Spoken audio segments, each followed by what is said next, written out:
মহান আল্লাহ তাআলার একাত্মবাদ বা তাওহীদ প্রসঙ্গে। এটা একটা ছোট সূরা, 4 আয়াত বিশিষ্ট একটি সূরা। এই সূরাটি কোরআন শরীফের 3 ভাগের 1 ভাগ, মানে 1/3 আপনার এর ফজিলাত সওয়াবের দিক দিয়া, গুরুত্বের দিক দিয়া, মর্যাদার দিক দিয়া পুরা কোরআনের 3 ভাগের 1 ভাগের সমান। বলে সুবহানাল্লাহ। মূলত কোরআন মানুষের হেদায়েতের জন্য আল্লাহ তাআলা অবতীর্ণ করেছেন। শাহরু রমাদান আল্লাযী উনজিলা ফীহিল কুরআন হুদাল লিন-নাসি ওয়া বায়্যিনাতিম মিনাল হুদা ওয়াল ফুরকান। তো মানুষের 3 ভাবে মানুষদেরকে হেদায়েত করেন: তাওহীদ, রিসালাত, আখিরাত। কয়টা সাবজেক্ট দিয়ে এই কোরআন শরীফে আলোচনা করা হয়? 3টা: তাওহীদ, রিসালাত, আখিরাত। তো এই ছোট্ট একটা সূরার ভিতরে 114টা সূরার ভিতরে এই ছোট্ট একটি সূরা 112 নম্বর সূরা সূরাতুল ইখলাসের ভিতরে তাওহীদের আলোচনা এসে গেছে। বলেন সুবহানাল্লাহ। তো 3টা সাবজেক্টের একটা সাবজেক্টের আলোচনা কি ছোট্ট একটা সূরার ভিতরে হয়েই গেছে। তাহলে সাবজেক্ট ছিল, বিষয় ছিল কয়টা? 3টা। তো আর বাকি 113টার ভিতরে আছে 2 বিষয়ের উপরে আলোচনা। আর সূরা ইখলাসে শুধুমাত্র কেবলমাত্র একমাত্র তাওহীদের, আল্লাহর একাত্মবাদের আলোচনা আসছে। বলেন সুবহানাল্লাহ। এই সূরাটি আল্লাহ রসুল ফজরের নামাজের সুন্নাতে প্রথম রাকাতে সূরাতুল কাফিরুন, সূরা ফাতিহার পরে তিনি এটা মিলাইতেন, এবং দ্বিতীয় রাকাতে সূরা ফাতিহার পরে সূরা ইখলাস। কোন নামাজের কোন সুন্নাতে? ফজরের নামাজের সুন্নাত নামাজে তিনি দ্বিতীয় রাকাতে সবসময় সূরাতুল ফাতিহার পরে সূরা ইখলাস মিলাইতেন ফজরের নামাজের সুন্নাতে। তাইলে আপনিও এটা আমল করতে পারেন। আর মাগরিবের নামাজের ফরজের পরে 2 রাকাত সুন্নাত আছে। সারাদিন সুন্নাতে মুআক্কাদা 12 রাকাত। কয় রাকাত? ফজরে 2, জোহরে 6, ফরজের আগে 4, ফরজের পরে 2। তাহলে 6 আর ফজরের 2 কত হইল? 8। আর মাগরিবের পরে 2 রাকাত, আর এশার নামাজের পরে 2 রাকাত। এই 12 রাকাত সুন্নাতে মুআক্কাদা। তো তিনি দিনের শুরুতে ফজরের সুন্নাতে সূরা ইখলাস তেলাওয়াত করতেন, দ্বিতীয় রাকাতে সূরা ফাতিহার পরে। আর মাগরিবের নামাজের সুন্নাতেও তিনি দ্বিতীয় রাকাতে সূরাতুল ফাতিহার পরে সূরা ইখলাস পাঠ করতেন। তার মানে দিনের শুরুতেও সূরা ইখলাস পড়তেন, রাতের শুরুতেও সূরা ইখলাস তিনি পড়তেন, এবং শোয়ার সময়ও তিনি সূরা ইখলাস, ফালাক, নাস পড়া 2 হাতে দম করে ফু দিয়া সমস্ত শরীর মুছে দিতেন। এটাও একটা আমল। শোয়ার আগেও তিনি সূরা ইখলাস পাঠ করতেন। এবং তওয়াব, 7 তওয়াবের পরে 2 রাকাত নামাজ পড়তে হয়। এই তওয়াফের পরে যে 2 রাকাত নামাজ পড়ে, ওই 2 রাকাতেও আল্লাহ রসুল সাল্লাল্লাহু আলাইহি সাল্লাম প্রথম রাকাতে সূরাতুল কাফিরুন, দ্বিতীয় রাকাতে সূরা ইখলাস পাঠ করতেন। তারপরে বিতির নামাজের 3 রাকাতে 3টা সূরা, সূরা আলা 1 রাকাতে, দ্বিতীয় রাকাতে সূরা কাফিরুন, তৃতীয় রাকাতে আবার সূরা ইখলাস পাঠ করতেন। তাহলে আল্লাহ রসুল সাল্লাল্লাহু আলাইহি সাল্লাম সূরা ইখলাসের আমল করতেন, এবং এর ব্যাপারে অনেক ফজিলাতের কথা বর্ণনা করেন। বিগত জুমায় আলোচনা করা হয়েছে সূরা ইখলাসের ফজিলাত প্রসঙ্গে। যে কোনো আপনার সমস্যায় পড়েন, 1000 বার পাঠ করে দোয়া করলে আল্লাহ দোয়া কবুল করেন। এক সাহাবী আল্লাহর কাছে চাচ্ছেন, মোনাজাত করতেছেন। তা আল্লাহ রসুলের সামনেই ওই লোকটা দোয়া করতেছেন যে আল্লাহ আমাকে দাও, ইয়া আহাদু, ইয়া সামাদু, ইয়া মাল্লাম ইয়ালিদ ওয়ালাম ইউলাদ ওয়ালাম ইয়াকুল লাহু কুফুয়ান আহাদ। তো ইয়া আহাদু, ইয়া আল্লাহু, ইয়া আহাদু, ইয়া সামাদু, এইভাবে যে সূরা ইখলাসে যে শব্দগুলো আছে, ওইগুলাকে লক্ষ্য করিয়া তিনি মোনাজাত করতেছেন যে ইয়া আহাদু, ইয়া আহাদুকে আল্লাহ, ইয়া সামাদুকে, ইয়া মাল, হে অমক, কে লাম ইয়ালিদ ওয়ালাম ইউলাদ, যার সন্তান নাই, যিনি কারো সন্তান নন, তিনি কারো বাবা না, তারও কোনো বাবা নাই, তিনি কোনো সন্তান সন্ততি জন্ম দেন না, তাকেও কেউ জন্ম দেয় নাই। ওয়ালাম ইয়াকুল লাহু কুফুয়ান আহাদ, সমতুল তার নাহি কেহ, আর কে সে? আল্লাহ। তাহলে তার কথা লক্ষ্য করে দোয়া করছেন, আল্লাহ রসুল বলছেন ক্ষমা প্রাপ্ত, ক্ষমা প্রাপ্ত, ক্ষমা প্রাপ্ত, অর্থাৎ তোমাকে আল্লাহ ক্ষমা করে দিছে, ক্ষমা করে দিছে, ক্ষমা করে দিছে। বলেন সুবহানাল্লাহ। তাহলে সূরা ইখলাসের অনেক ফজিলত আছে। এই সূরাকে যে ভালোবাসবে, এই ভালোবাসার উসিলায় আল্লাহ তাকে জান্নাত দিয়ে দিবেন। বলেন সুবহানাল্লাহ। তো এই সূরার শুদ্ধ করে পড়তে হবে। কোরআন শরীফ আপনার ভুল পড়লে এটাকে বলা হয় লাহান। কোরআনের যে মানে শুদ্ধ করে পড়ার যে নিয়মাবলী, এটাকে আরবিতে বলে তাজবিদ। এক একটা ভাষার এক একটা গ্রামার আছে না, তা কোরআন শুদ্ধ সুন্দর করে পড়ার নিয়মাবলীকে কি বলা হয়? তাজবিদ। তো তাজবিদের ভাষায় অশুদ্ধ করে কোরআন পড়লে এটাকে বলা হয় লাহান। লাহান মানে ভুল। এটা দুই ভাগে বিভক্ত, একটা বড় ভুল আর একটা ছোট ভুল। বড় ভুলকে বলা হয় লাহানে জলি, ছোট ভুলকে বলা হয় লাহানে খফি। ছোট ভুলে সৌন্দর্য নষ্ট হয়, কিন্তু অর্থের পরিবর্তন হয় না, এতে কোনো কবিরা গুনাহ হয় না, নামাজের কোনো ক্ষতি হয় না, কোরআনও কোনো অভিশাপ দেয় না। কিন্তু বড় ভুল হইলে কোরআন অভিশাপ দেয়। রুব্বা কারিন ইয়াকরাউল কোরআন ওয়াল কোরআনু ইয়ালআনুহু। আল্লাহ রসুল সাল্লাল্লাহু আলাইহি সাল্লাম বলেন, অনেক কোরআনের পাঠক আছে, কোরআন পাঠ করে, কোরআন উল্টা তারে আরো অভিশাপ দেয়। বলে নাউজুবিল্লাহ। তাহলে শুদ্ধ সুন্দর করে কোরআন শরীফ পড়তে হবে। তাহলে প্রতিটা অক্ষরে এক একটা করে মানে 10টা করে নেকি পাওয়া যাবে। সলাতে যদি দাঁড়াইয়া কেউ কেরাত পড়ে, এক অক্ষরে 100 নেকি পাওয়া যায়। বলেন সুবহানাল্লাহ। শুদ্ধ সুন্দর করিয়া। আর যদি সলাত বসে বসে পড়ে আর কেরাত পড়ে, কেরাত ছাড়া তো আর সলাত হয় না, প্রতি অক্ষরে 50টা করে নেকি পাওয়া যায়। বলেন সুবহানাল্লাহ। ওযুর সাথে যদি নামাজের বাহিরে কেউ তেলাওয়াত করে, তাহলে শুদ্ধ সুন্দর করে পড়লে এক একটা অক্ষরে 25টা করে নেকি পাওয়া যায়। বলেন সুবহানাল্লাহ। আর যদি ওযু ছাড়া পড়ে, এক অক্ষরে 10টা করে নেকি পাওয়া যায়। প্রতিটা অক্ষরে কয়টা করে নেকি পাওয়া যায়? 10টা করে। কিভাবে? ভুল পড়লে না শুদ্ধ করে পড়লে? এই ভুলের বড় ভুলকে বলা হয় লাহানের জলি। এটা কয়েকভাবে হয়। যেমন এক হরকতের জায়গায় অন্য হরকত পড়লে, হরকত জবর জের পেশকে কি বলা হয়?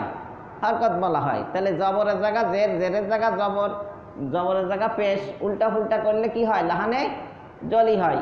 ইহদিনা সিরাতাল মুস্তাকিম সিরাতাল লাযিনা আনআমতা, যদি বলেন তু, তাহলে লাহানে জলি হয়ে গেল। আল্লাহ তুমি যাদেরকে পুরস্কৃত করো তাদের পথে আমাকে চালাও। আল্লাহ পুরস্কার করেন সূরা নিসার ভিতরে আসছে, মিনান নাবিয়্যিন ওয়াস সিদ্দিকিন ওয়াস শুহাদাই ওয়াস সালিহিন। এই 4 শ্রেণীর লোকের আল্লাহ পুরস্কৃত করেছেন। সুতরাং এই নবী, সিদ্দিক, শহীদ, সালিহিনদের পথে আল্লাহ তুমি আমাকে চালাও। আর যদি আনআমতু, আমি যাদেরকে পুরস্কৃত করি, দান খয়রাত করি, তাদের মতো আমারে চালাও, তাহলে আপনার উন্নতি হইব না আস্তে আস্তে অবনতি হবে?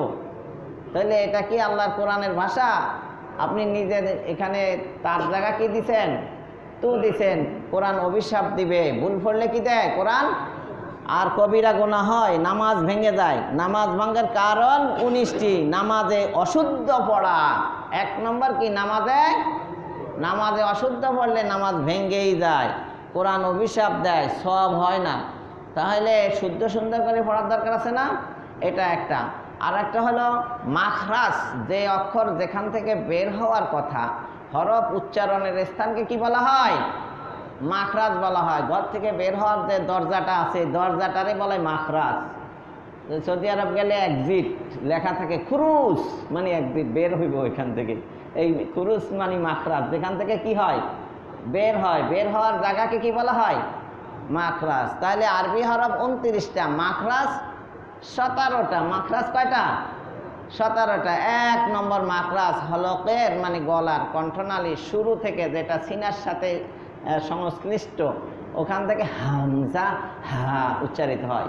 2 নম্বরে আইন হা, গলার মাঝখান থেকে উচ্চারিত হয় হা। এখান থেকে আল হামদু, আল হামদু না কি আল হামদু, তাহলে সকল প্রশংসা কার হবে? আল্লাহর জন্য। আর যদি আল হামদু বলেন তাহলে হবে ওই যে টেলাররা কাপড় কাটার পরে কিছু অবশিষ্ট টুকরা টাকরা থাকে না, ওই খণ্ড কাপড়, ওগুলারে বলা হয় হামদুন, নর্মাল দিয়া হামদুন। তাহলে সকল টুকরা টাকরা দিয়া ওই যে পাগলে মালা বানাইয়া গলায় দিয়ে ঝুলাই হাঁটে, আপনারা বলেন লোকটা পাগল। তা আপনি কি আল্লাহরে পাগল সাব্যস্ত করতে চান? আলহামদুলিল্লাহ সব টুকরা টাকরা কার জন্য? আল্লাহর জন্য। বলেন নাউজুবিল্লাহ। অর্থ ঠিক থাকবে? কবিরা গুনাহ হবে। অর্থ ঠিক থাকবে নি? থাকবে না। এই জন্য কি হবে? কবিরা গুনাহ হবে, নামাজ ভেঙে যাবে, কোরআন অভিশাপ দিবে। বলে নাউজুবিল্লাহ। এক অক্ষরের জায়গায় আর এক অক্ষর পড়া, যেমন ইদা জা নাসরুল্লাহি ওয়াল ফাতহ, নাসরুন যখন সাহায্য আসবে আল্লাহর, তখন মক্কা বিজয় হবে। নাসরুন সোয়াদ দিয়া, নাসরুন সোয়াদ, নাসওয়াদ, সেখানে যদি আপনি সিন উচ্চারণ করেন, নাসরুন চিকন করে একটু মোটার জায়গা চিকন করে দেন, সিন হয়ে যায়। শুনতে একই রকমের কাছাকাছি হইলেও একটু চিকন আর মোটার বেশ কম, হ্যাঁ সিফাতের বেশ কম। তাহলে সেখানে যদি আপনি একটু সোয়াদের জায়গা সিন পড়েন, তাহলে নাসরুন সিন, নুন সিন র, নাসরুন মানে শকুন। ওই মরা গরু খায়, আকাশে উড়ে, খালি গোরে কোথায় মরা জন্তু পড়ে আছে, ওই শকুন, আকাশের সেই পাখি শকুন, ওই শকুন হবে। তাই আল্লাহর পক্ষ থেকে শকুন পাঠাই দিয়ে মক্কা বিজয় করছে। বলেন নাউজুবিল্লাহ। এটা তো হইতেই পারে না, বরং আল্লাহর কাছ থেকে কি আসছে? সাহায্য। তাহলে সাহায্য আসলেন হবে সোয়াদ, নুন সোয়াদ র, নাসরুন। কি হবে বলেন? নাসরুন হবে। তাহলে নাসরুন মানে সাহায্য। এইভাবে মনে করেন আপনার টানের জায়গা না টানা, যেখানে টানা আছে সেখানে যদি না টানেন, বা না টানার জায়গা টানা, তাহলে টানের জায়গা না টানা। যেমন দোয়ায় কুনুত পড়েন না, তো দোয়ায় কুনুতের ভিতরে আছে না ওয়ালা নাকফুরুকা, একালিপ টান হবে। আমি একটু বেশি দিয়ে আপনাকে ওটা ক্লিয়ার করে দিলাম। অর্থাৎ আল্লাহ তোমার কুফরি করব না। আর যদি বলেন ওয়ালা নাকফুরুকা নাউজুবিল্লাহ, তাহলে লাম জবর লা মানে অবশ্যই তোমার কুফরি করব। আল্লাহর অবাধ্য হইলে আপনার ঈমান থাকবে? জান্নাত পাইবেন? তাহলে নামাজ থাকবে? সবই তো বরবাদ হয়ে যাবে। কোরআন অভিশাপ, এখানে তো কোরআন না, এটা দোয়া, অর্থ ঠিক থাকতেছে না। তাহলে টানার জায়গা না টানলেও কি হয়? লাহানের জলি হয়, বড় ভুল হয়, কবিরা গুনাহ হয়। ঠিক একই কায়দায় সূরা ইখলাসে যদি কুল বলেন, কুল আছে হলো কফ লাম পেশ কুল, কুল না বললে যদি বলেন কুল, কুল মানে খাও, কুল মানে কি খাও, তাহলে আল্লাহরে খাইয়া লাগবো, হে নবী খাও, তাহলে না হে নবী বলো, কি হবে? বলো। তাহলে বলা, বলার অর্থ করতে গেলে হবে কুল, দুই নক্তাওয়ালা কফ, মধ্যকান পেছানো কাপ হইলে হবে কুল মানে খাও। তাহলে কুফরি কালাম হয়ে গেল না? ইদা জা নাসরুল্লাহ সিন দিয়া বললে কুফরি কালাম হয়ে গেল না? তাহলে কুল হু আল্লাহ বললে কি হয়ে যায়? কুফরি কালাম হয়। এটা তো আর ঠিক রইল না অর্থ, এই জন্য শুদ্ধ করে পড়তে হবে। তো আল্লাহ নবী যেটা বলেন ওই হাদিসের ব্যাখ্যা মানে ওইটারে অনুবাদ করিয়া ছন্দের আকারে একজনে লেখেন যে ১ হরফে 10টি নেকি, সহি করে পড়লে পাই, শুনলে দ্বিগুণ মিলে নেকি, ফরমান নবী মুস্তাফায়। ১ হরফে কয় নেকি? 10 নেকি। সহি করে পড়লে পাবে, শুদ্ধ বিশুদ্ধ করে পড়লে পাবে। যদি শুদ্ধ তেলাওয়াত শোনেন ডবল নেকি পাবেন, মানে কত করে? 20 পড়লে পাবে 10, শুদ্ধ তেলাওয়াত শুনলে পাবে কত? তা আপনারা তো শুদ্ধ তেলাওয়াত শুনতে পারেন, এখন তো বিভিন্ন আপনার ভিডিও টিভিও ইউটিউবে বিভিন্ন জায়গা আছে, আপনারা ভালো কারি মানসম্মত কারি তেলাওয়াত শুনতে পারেন, বা হুজুরদের কাছ থেকেও তেলাওয়াত যেটা হয় কোরআন তেলাওয়াত নামাজে হয়, শুদ্ধ সুন্দর করিয়া তেলাওয়াত করে। ইন্টারভিউ নিয়েই তো মসজিদের ইমাম নিয়োগ দেওয়া হয় নাকি না, যারে তারে দেওয়া হয়। তাহলে শুদ্ধ তেলাওয়াত তো আপনারা শুনতে পাইতেই আছেন, তো মনোযোগ দিয়া শুনলেই আপনারা কি পাবেন? সওয়াব পাবেন। যা পড়বে, যে পড়বে সে যা পাবে তা কি পাবেন? ডবল। ১ হরফে 10টি নেকি, সহি করে পড়লে পায়, শুনলে দ্বিগুণ মেলে নেকি ফরমান নবী মুস্তাফায়। অশুদ্ধ পড়লে শুনলে, খালি পড়লে না শুনলেও, অশুদ্ধ পড়লে শুনলে লানত করে কোরআনে। কোরআনে কি দোয়া দেয় না বদদোয়া দেয়? লানত করে কোরআনে। স্বজ্ঞানে এমন গুনাহ করো না কেউ জীবনে। স্বজ্ঞানে জ্ঞান বুদ্ধি থাকতে কেউ এই কাম করে যে আমি সওয়াবের জায়গা আর উল্টা গুনাহ কামাইতে আছি? তা এখন যারা আপনারা বয়স বেশি হয়ে গেছে, এখন শিখতে ভুল শিখছেন, তো এখন চেষ্টা করতে হবে শুদ্ধ করার জন্য। ভুল শিখে ভুলের উপরে অটল থাকা যাবে না, ভুল থেকে বেরিয়ে আসতে হবে। আসার জন্য কি করতে হবে? চেষ্টা করতে হবে। এই জন্য বলা হয় যে চেষ্টা করো বারে বারে, দ্বিগুণ নেকি পাইবে ভাই। এখন দেখেন যারা অশুদ্ধ করে পড়ে, এরা যদি চেষ্টা করতে থাকে তো শুদ্ধ করিয়া পড়লে পাবে 10 নেকি, আর যে ভুল পড়ে শুদ্ধ করার চেষ্টায় আছে তার জন্য নেকি কয়টা করিয়া এখন 20টা করে দিবে। বলেন সুবহানাল্লাহ। চেষ্টা করো বারে বারে, দ্বিগুণ নেকি পাইবে ভাই। চেষ্টা বিনে কোরআন ছাড়লে কাল হাসরে উপায় নাই। কোরআন ছাড়া যাবে না। আল কোরআন হুজ্জাতুন লাকা আও আলাইকা। কোরআন হয়তো তোমার সপক্ষে সাক্ষী দিবে, নয়তো তোমার বিপক্ষে দলিল হবে। এটা দলিল তোমার পক্ষে হবে না, বিপক্ষে হয়ে যাবে। কোরআনের কারণে আল্লাহর দরবারে সে আসামি হইয়া কোথায় যেতে হবে? জাহান্নামে যেতে হবে। তাহলে কোরআন ছাড়া যাবে না। কোরআনকে ধরতে হবে, শিখতে হবে। কোরআনের হক 5টা। কোরআনের হক কয়টা? কোরআনের প্রতি ঈমান আনতে হবে। যদি ঈমান না আনে তাহলে তো সে মুসলমান হচ্ছে না। তাহলে কোরআনের প্রতি ঈমান আনতে হবে। লা ইউমিনু আহাদুকুম হাত্তা ইয়াকুনা হাওয়াহু তাবআন লিমা জিতু বিহি। আল্লাহর নবী বিশ্ব নবী রহমাতুল লিল আলামিন বলেন, আমি যা নিয়ে এসেছি তার প্রতি ঈমান না আনা পর্যন্ত সে পরিপূর্ণ ঈমানদার হবে না। তা আল্লাহর রাসূল কি নিয়ে আসছেন? ওহী নিয়ে আসছেন, কোরআন নিয়ে আসছেন। এই কোরআনের প্রতি ঈমান থাকতে হবে 1 নম্বরে। 2 নম্বরে কোরআন তেলাওয়াত করতে হবে, শুদ্ধ সুন্দর করিয়া তেলাওয়াত শিখতে হবে, করতে হবে। 3 নম্বরে অর্থ জানতে হবে। কি জানতে হবে? অর্থ ব্যাখ্যা জানতে হবে। 4 নম্বরে এই অনুযায়ী কোরআন অনুযায়ী আমল করতে হবে। প্রত্যেকটা দলিল আছে, প্রতিটা কথার দলিল আছে কোরআন দিয়া, এবং আমল করতে হবে।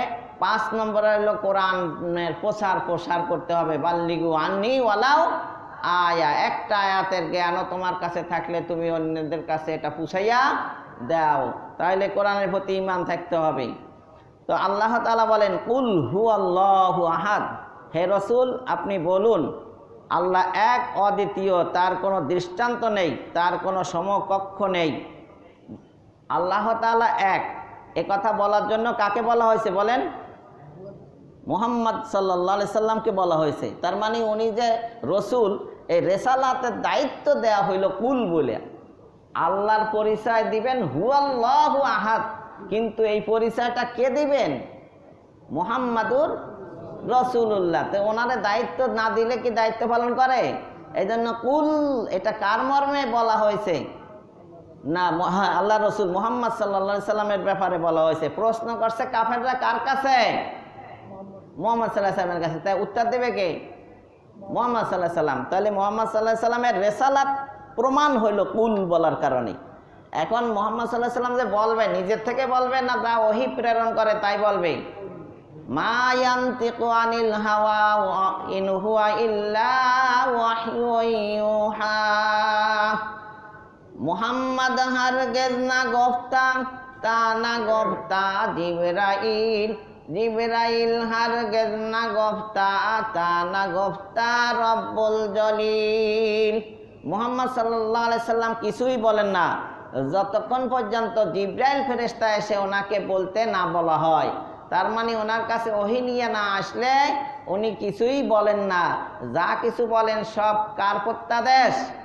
আল্লাহর, মানে ওহী। উনি যা বলেন সব কার কথা বলেন? কণ্ঠ ওনার, কিন্তু কথা কার? আল্লাহর। এই জন্য কবি বলেন, গোফতায়ে আল্লাহ বুয়াদ, গরসে আদ হল কুমে আবদুল্লাহ বুয়াদ। মুহাম্মাদের কণ্ঠ থেকে বের হলেও, আব্দুল্লাহর সন্তান মুহাম্মাদের কণ্ঠ থেকে বের হলো, তার প্রতিটা কথা আল্লাহ তাআলার। কার কথা বলেন? তিনি আল্লাহর কথা বলেন। আর আল্লাহর কথা বলার জন্য, এই কোরআনের ব্যাখ্যা বিশ্লেষণ করার জন্যই আল্লাহ নবী হিসেবে ওনাকে প্রেরণ করেছেন। আল্লাহ কোরআনে বলেন, ওয়া আনজালনা ইলাইকা যিকরা লিতুবাইয়িনা লিন-নাস, আমি আপনার প্রতি কোরআন অবতীর্ণ করেছি। কেন? এর ব্যাখ্যা বিশ্লেষণ আপনি আপনার উম্মাতদেরকে, আমার বান্দাদেরকে শুনাইয়া দিবেন। তো আমরা আল্লাহর গোলাম। আমরা কার গোলাম? আল্লাহর গোলাম। আল্লাহর পাওয়া আমাদের লক্ষ্য, আল্লাহর ইবাদত করা আমাদের উদ্দেশ্য। কিন্তু কোন কাজটা ইবাদত আর কোনটা ইবাদত না, কোন পদ্ধতিতে ইবাদত করতে হবে, এটা তো আমাদের জানা নাই। এই জন্য আল্লাহ যুগ যুগ ধরে নবী রাসূল প্রেরণ করেন। কি জন্য? ইবাদতের পদ্ধতি শিক্ষা দেওয়ার জন্য। ইবাদতের কি শিক্ষা দেওয়ার জন্য? পদ্ধতি শিক্ষা দেওয়ার জন্য। তাহলে রেসালাতের প্রমাণ পাইলাম কি দিয়া? কুল দিয়া। তো এখন তো আল্লাহর নবী নাই। এখন যদি কেউ প্রশ্ন করে, এখন কি নবী বলবেন না আপনি বলবেন?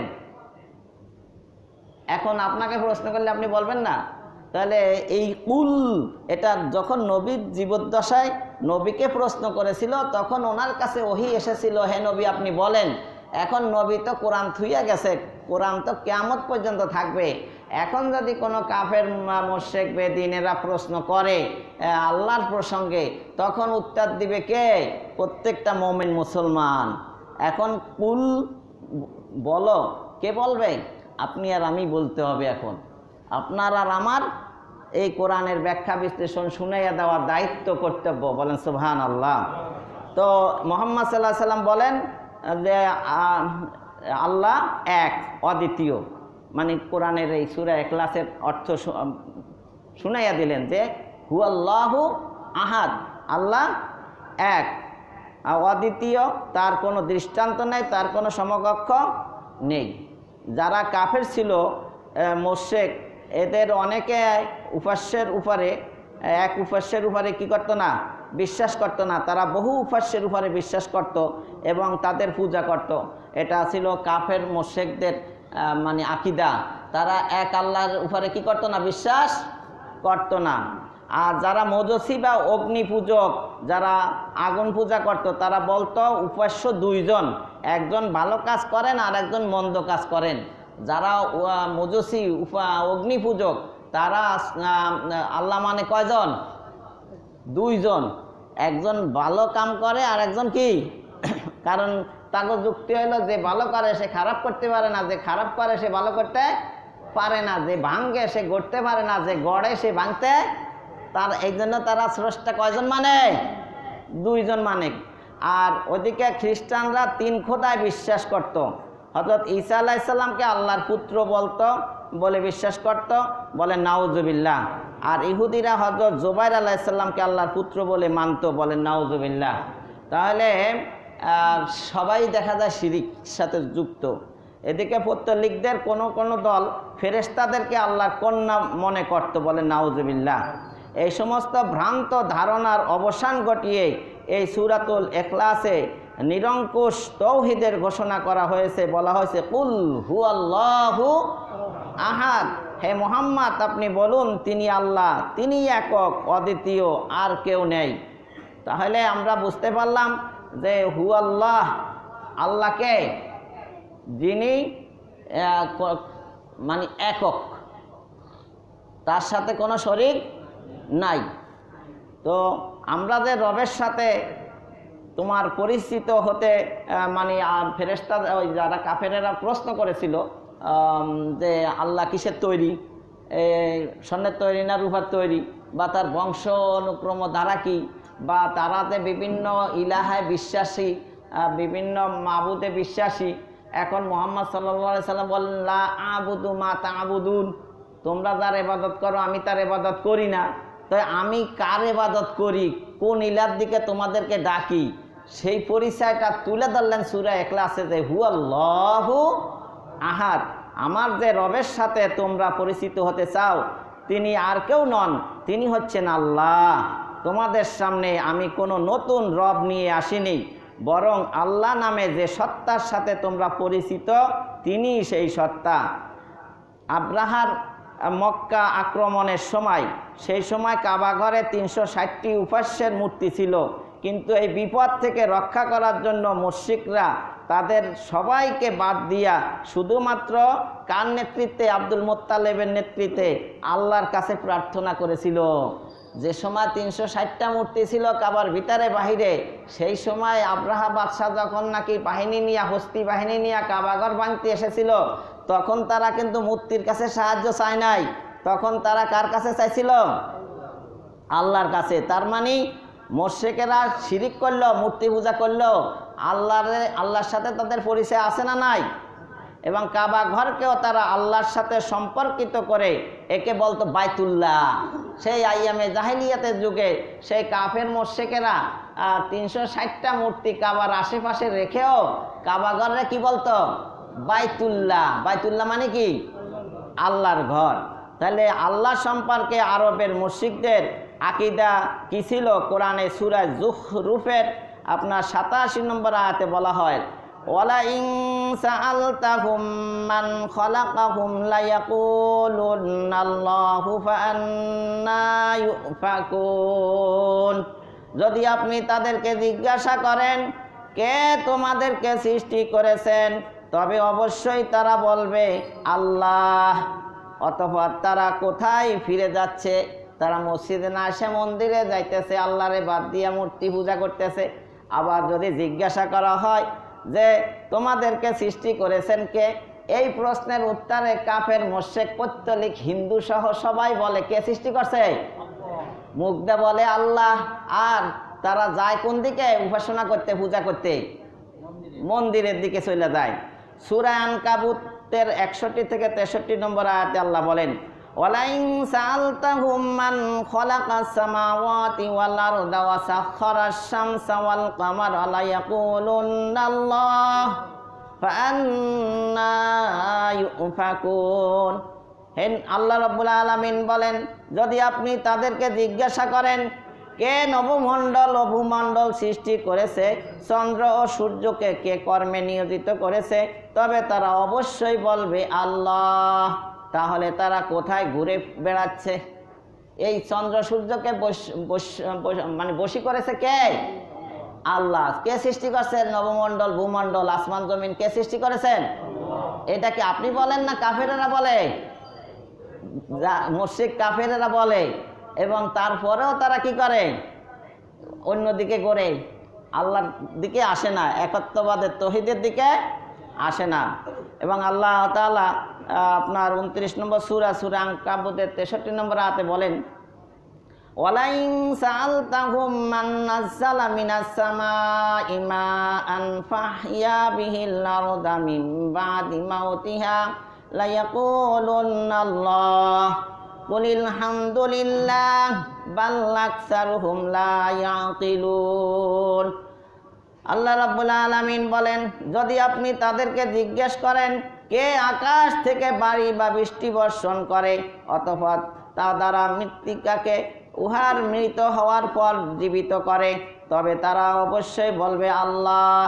বলুন সমস্ত প্রশংসা আল্লাহরই, কিন্তু তাদের অধিকাংশই তা বোঝে না। তাহলে যদি জিজ্ঞাসা করা হয় আকাশ থেকে বৃষ্টি কে বর্ষণ করে, তারা কি বলে? কে বৃষ্টি বর্ষণ করে? আল্লাহ।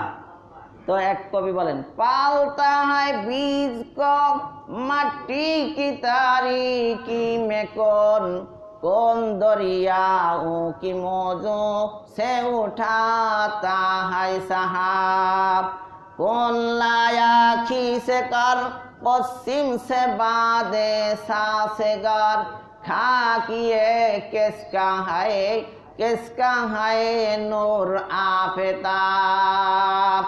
মাটির ভিতরে বীজ শস্যাদিকে কে লালন পালন করে গাছে রূপান্তরিত করে শস্যাদি ফল ফলাদি দেয়? কে দেয়? তাহলে মাটির ভিতর থেকে গাছ উঠায় কে? অঙ্কুরিত করে কে?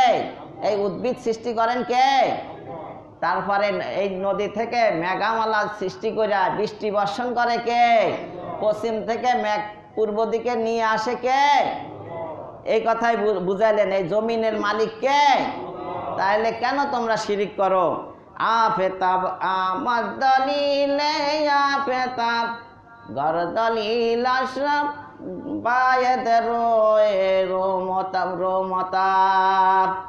যদি তুমি আল্লাহ আছে না নাই এ কথার দলিল চাও, তাহলে সূর্যর যেমন প্রমাণ দরকার হয় না, সূর্যর দলিল সূর্য নিজেই।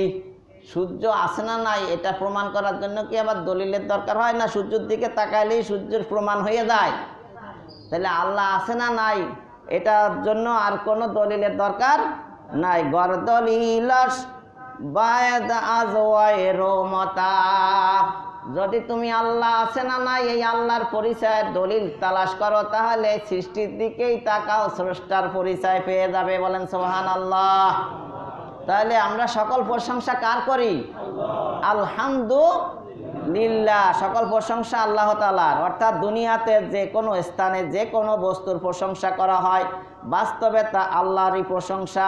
একটু গভীরভাবে চিন্তা করলেই বোঝা যায় যে সকল বস্তুর অন্তর আড়ালে এক অদৃশ্য সত্তার নিপুণ হাত সদা সক্রিয়। সব কিছু কে বানাইছে? তাহলে সকল প্রশংসা পাওয়ার যোগ্য কে? যদি বলেন এত সুন্দর করিয়া এই মসজিদটা বানাইছে মিস্ত্রি, তাহলে প্রশংসা তো সব আল্লাহর হইল না, মিস্ত্রির হয়ে গেল। তাহলে এর উত্তর হইল যে এত সুন্দর করিয়া মসজিদ নির্মাণ করার মতো মিস্ত্রিটাকে কে বানাইলো? তাহলে কোন জায়গার পানি কোন জায়গা গড়াইয়া যায়? সর্বশেষে সব প্রশংসার মালিক কে হয়ে যায়? আল্লাহ হয়ে যায়। এছাড়াও এর দ্বারা অত্যন্ত আকর্ষণীয় পদ্ধতিতে একাত্মবাদের শিক্ষাও দেয়া হয়েছে আলহামদুলিল্লাহর ভিতরে। আল কোরআনের এই ক্ষুদ্র বাক্যটিতে একদিকে আল্লাহ তাআলার প্রশংসা করা হয়েছে এবং অপরদিকে যাবতীয় সৃষ্ট বস্তুর পূজা অর্চনাকে চিরতরে নিষিদ্ধ করা হয়েছে। সকল প্রশংসা পাওয়ার যোগ্য কে? তাহলে পূজা অর্চনা ইবাদত এটাও পাবে কে? আল্লাহ। তাহলে সকল প্রশংসা পাওয়ার মালিক কে? তাহলে যারা তৃত্ববাদে বিশ্বাসী, যারা বহু খোদায় বিশ্বাসী, তাহলে তো তাদের কথায় আর সকল প্রশংসা পাওয়ার যোগ্য আল্লাহ রইল না। তাহলে সকল প্রশংসা পাওয়ার মালিক যদি এক আল্লাহ হয়ে যায়, তাহলে তৃত্ববাদ খণ্ডন হইয়া গেল, একাত্মবাদের প্রমাণ হয়ে গেল। বলেন সুবহানাল্লাহ। তাহলে আলহামদুলিল্লাহ বললে শুধু কি আল্লাহর প্রশংসা হইল না, আপনি একজন মোমেনে কামেল হইয়া গেলেন, আপনি একাত্মবাদের কথাও প্রকাশ করলেন। তাহলে আলহামদুলিল্লাহর ভিতরে কয়টা জিনিস আছে?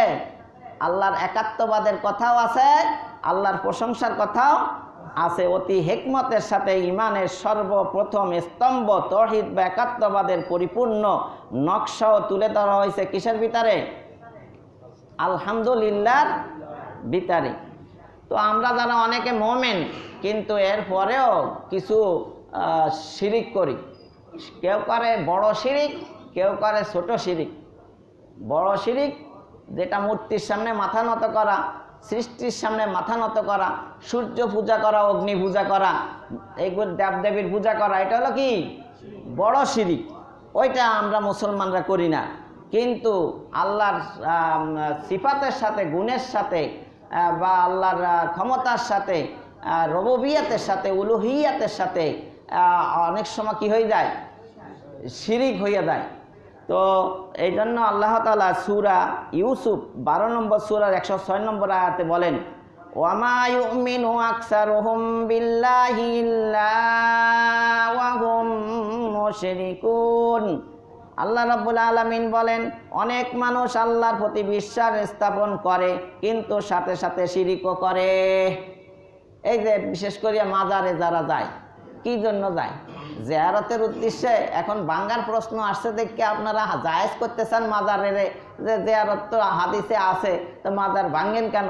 তো আলেমেরা কয় ঠিক আছে, মাজার ভাঙার দরকার নাই, যেগুলা না জায়েজ সেগুলা বাদ দেন। এবার অনেকে বলে যে না, আমরা না জায়েজ কাজ করতাম না, আমাকে মাজার ভাঙেন না। তো ঠিক আছে। আবার অনেকে বলে যে আমরা মাজার ভাঙ্গি না, গাজার আস্তানা ভাঙ্গি। আমরা যেখানে নেশা টেশা হয় ওই সব আস্তানাগুলা ভাঙতেছি, মাজার ভাঙতেছি না। তো এখন মাজারে আপনি যাবেন জিয়ারতের উদ্দেশ্যে, কিন্তু যদি আপনি সেখানে কিছু চাওয়া পাওয়ার জন্য যান, যেমন বাবা অনেক দূর থেকে আসছি, বাবা অনেক টাকা পয়সা খরচ করিয়ে আসছি, বাবা আমাকে একটা সন্তান দাও, বলেন সন্তান দেওয়ার মালিক কে? আল্লাহ কাউকে ছেলে দেন, কাউকে মেয়ে দেন, কাউকে ছেলে মেয়ে উভয়টা দেন, কাউকে ছেলেও দেন না মেয়েও দেন না, ছেলে মেয়ে দেওয়ার ক্ষমতা কার? তাহলে একক ক্ষমতার মালিক আল্লাহ। সন্তান দেওয়ার, সেখানে যদি আপনি বাবার কাছে সন্তান চান, আপনি কি শিরিক করেন নাই? আল্লাহ বলেন ওমা ইউমিনু আকসারুহুম বিল্লাহি ইল্লা ওয়া হুম মুশরিকুন। অনেক মানুষ আছে যারা মুমিন মুসলমান কিন্তু তলে তলে কি করে? শিরিক করে। তাহলে শিরিকের গুনাহ আল্লাহ ক্ষমা করেন না। আল্লাহ চাইলে যে কোনো গুনাহ যে কোনো বান্দার জন্য ক্ষমা করতে পারেন, কিন্তু কোরআনে ডিক্লারেশন দিয়া দিয়েছেন শিরিকের গুনাহ আল্লাহ ক্ষমা করবেন না। লোক দেখানো ইবাদত বন্দেগী করা রিয়া, লোক দেখানো, এটার আরবিতে কি বলা হয়? রিয়া। রিয়া রসিকের রিয়া অন্তস্তিকেরা রিয়া, রজের রি, ইয়া আলিফ জবর রিয়া, হামজা দুই পেশ উন, রিয়া উন। আরবিতে কইলে এইভাবে, আর বাংলায় রিয়া। রিয়া রিয়া মানে কি? লোক দেখানো। হ্যাঁ, নতুন বিয়ে করছে, এখন নামাজ তো আগে পড়ে নাই, এখন শ্বশুর বাড়ির কাছে মসজিদ আজান দিছে, এখন টুপিটা লইয়ে যাইতে আছে, না হলে কব কি কার কাছে মাইয়া বিয়ে দিছে। এখন কি নামাজের লেগে যাইতে আছে না দেখানোর লেগে যাইতে আছে? নির্বাচনের সময় এখন পদপ্রার্থী, এখন যদি নামাজ না পড়ে নামাজিকে ভোট পাইব? এটা কি নামাজ না রিয়া? এরকম ভাবে অনেকে অফিসে আয় একটু নিজেরা সুফি দরবেশ সাজানোর জন্য, বসে যেন বোঝে যে ছেলেটা কি ধার্মিক নামাজি ও সত্য কথা কয়, এরকম আছে। তো এই জন্য লোক দেখানোর জন্য পড়ে। কোনো সব পাবে? কাল ময়দানে মাহশরে যে দানবীরকে ডাক দিবে যে তোমাকে অনেক সম্পদ দান করছি, তুমি কি করছো আমার জন্য? কবে অনেক টাকা পয়সা দিছি, দান করছি। আল্লাহ বলবে না, এগুলা তো মানুষের বাহবা প্রশংসা পাওয়ার জন্য দিছো, আমার জন্য তো কিছুই দাও নাই। তা তো তুমি দুনিয়াতে পেয়েছো, এখন আমার কাছে কিছুই পাইবে না। যারা যোদ্ধা তাদেরকে ডেকে বলবো তোমার গায়ে তো অনেক শক্তি দিছি, কি করছো? কবে আল্লাহ তোমার রাস্তায় জেহাদ করছি। কবে না, মানুষের বীর মুক্তিযোদ্ধা বলুক, যোদ্ধা বলুক, বাহাদুর বলুক, এটার জন্য করছো, ওটা তো তুমি পাইছো, আমার কাছে কিছুই কি পাইবে না। তাহলে বোঝা গেল খালেস এখলাস নির্ভেজাল ইবাদত বন্দেগী করতে হবে। কার জন্য করতে হবে? এই নির্ভেজালটা বুঝাই আজকে শেষ করে দিই। এটা আপনার দার্শনিক ইমাম গজ্জালি রহমাতুল্লাহ আলাইহি আপনার একটা বই লেখছেন, বইয়ের নাম হইল আপনার ইহইয়াউল উলুম। ইহইয়াউল উলুম এই বইয়ের ভিতরে লেখছেন কুল্লু নাসিন হালকা ইল্লাল আলিমুন। সব মানুষ কাল ময়দানে মাহশরের বিচারে ধ্বংস হয়ে যাবে, জাহান্নামী হয়ে যাবে, শুধু আলেম যারা কোরআন হাদিস ইসলাম সম্পর্কে বিজ্ঞ জ্ঞানী তারা ছাড়া সব কোথায় যাবে? জাহান্নামে যাবে। ওয়াকুল্লু আলিমিন হালকা ইল্লাল আমিলুন। সব আলেম জ্ঞানী স্কলাররা জাহান্নামে যাবে, কিন্তু যারা এলেম অনুযায়ী আমল করছে। এলমেরা আগর তঞ্জনি মারে সাওয়ার, এলমের আগর দিল জানিয়া রে সাওয়ার। এলেম দিয়া যদি আমল করি আল্লাহকে রাজি খুশি করার জন্য চলো, তাহলে তোমার জন্য জান্নাত, তোমার জন্য এলেম বন্ধু হবে। আর এই এলেম দিয়া যদি টাকা পয়সা উপার্জনের নিয়াত থাকে, যদি দুনিয়া কামানোর স্বার্থে জ্ঞান অর্জন করো, জান্নাত তো পাইবা না। আল্লাহর রাসূল বলে জান্নাতের ঘ্রাণও তুমি পাইবা না। তাহলে কোথায় যেতে হবে? এই আলেম জাহান্নামে। হাদিসের ভিতরে আসছে যে কিয়ামতের দিন সর্বপ্রথম জাহান্নামে আলেমই যাবে। তাহলে কোন আলেম যাবে? যে আমল করছে সে, না যে আমল করে নাই সে? যে আমল করে নাই সেই। ওয়াকুল্লু আমিলিন হালকা ইল্লাল মুখলিসুন। বহুত আলেম এলেম অনুযায়ী আমল কইরাও সে জাহান্নামে যাবে, কিন্তু তাদের ভিতরে যারা মুখলেস, যারা মুখলেস, মুখলেস মানে কি? আমাদের হয়তো অনেক ওলার নাম, ছেলেমেয়ের নাম, ছেলেদের নাম মুখলেস রাখে। মুখলেস কি? এখলাসওয়ালা, একনিষ্ঠ, নিষ্ঠাবান, নির্ভেজাল আমল করে, যার কর্মে চিন্তা চেতনায় কোনো রকমের ভেজাল নাই। তার চাহনির ভিতরে, তার কর্ণ শ্রবণের ভিতরে, তার চিন্তা চেতনার ভিতরে, তার সব অল বডি আল্লাহকে রাজি খুশি করার জন্য কাজ করে। সে কারো লোক দেখানোর জন্য কোনো কিছুই কি করে না। যা করে কার স্বার্থে করে? আল্লাহর সন্তুষ্টি অর্জনের জন্য করে, পরকালের মুক্তির জন্য করে, লিল্লাহিয়াত, আল্লাহর ওয়াস্তে কাজ করে, কোনো স্বার্থ দুনিয়ার স্বার্থের জন্য সে কাজ করে। তাহলে এই মুখলেস একমাত্র জান্নাতে যাবে। এই মুখলেস কি আমল করে নাই? মুখলেস কি আলেম না? আলেম আমল করছে, তারপরে মুখলেস। ওয়াল মুখলেসুন আলা খতারিন আযীম। যারা মুখলেস তারা ভয়াবহর ভিতরে থাকে। কেন বলেন তো? এখলাস। এটা দেখা যায় না। হোমিও ওষুধের মতন দেখবেন, অ্যালকোহল না হলে পানি, না হলে ওই যে সুগার মুগার দিয়ে দিছে, আপনার গ্লুকোজ টুলুকোজের ভিতরে দিছে, কি দিছে হে আল্লাহ জানে, ওটা কিছু খুঁজে পাওয়া যাইতো না। তাহলে এখলাস এমন এক জিনিস, এটা বোঝা, এটা বাইর করা যায় না। মুয়াজ্জিনে যদি আজান দিয়া সুন্দরভাবে আজান দিয়ে যদি কয় আজকের আজানটা এখলাসের সাথে দিছি, তাহলে সে বুঝতে পারছে তার আজানটা, আর কেউ না বুঝুক, যে দিছে সে মনে করছে আজকে আমি কিভাবে দিছি, এখলাসের সাথে দিছি। তো উনি ওনা লেখেন, মান রাআ ফিল আমালি ইখলাসান ফাকাদ বাতালা আমালুহু, যে ব্যক্তি তার আমলের ভিতরে ইখলাস দেখতে পাবে তার আমল বাতিল, তার মানে এখন ইখলাস হয় নাই। অল মুখলিসুন আলা খতারিন আযীম, যারা মুখলেস তারা খুব ভয়াবহর ভিতরে থাকবে। হইল না হইল না, নামাজ পড়ছেন সুন্দর করিয়া, আপনি বলতে পারবেন না যে ইখলাসের সাথে হয়েছে। যদি বলেন হয়েছে তাহলেও হয় নাই, আর